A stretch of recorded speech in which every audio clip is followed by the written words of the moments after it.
Rhume, gastro, comment s'alimenter?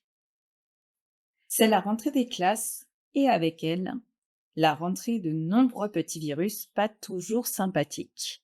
Rhinopharyngite, laryngite et gastroentérite, entre autres, au rendez-vous de votre automne. Comment s'alimenter dans de telles circonstances? S'alimenter et s'hydrater, car dans tous les cas, il est très important de boire et le mieux est de boire de l'eau. Parfois, dans le cas de problèmes gastro-intestinaux notamment, on pourra peiner à boire de l'eau. Dans ce cas, il est possible d'avoir recours aux boissons sucrées, soda ou sirop. On évitera les jus de fruits. Dans le cas de douleur à la gorge, il peut être plus simple de boire une infusion. Les tisanes à base de thym, miel et citron sont particulièrement recommandées. On privilégiera d'ailleurs également des aliments faciles à avaler, comme des soupes, de la purée ou des flancs, et on évitera les épices. En cas de gastro-entérite ou tout autre problème gastro-intestinal, on s'orientera vers des aliments pauvres en fibres, mais qui contiennent de la pectine, comme la pomme, le coin, la banane, les carottes, les courgettes, et on évitera les aliments gras en se nourrissant plutôt de viande blanche et poissons maigres, de féculents comme le riz, le pain blanc.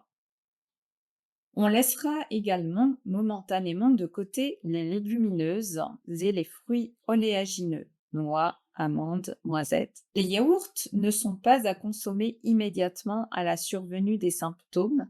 En revanche, par la suite, ils aident à reconstruire la flore intestinale. Quantité raisonnable, 1 à 2 par jour. Enfin, les matières grasses crues, les huiles, sont à privilégier. Mais comme le dit l'adage, il vaut mieux prévenir que guérir. En consommant des aliments contenant des vitamines, vous stimulez votre système immunitaire.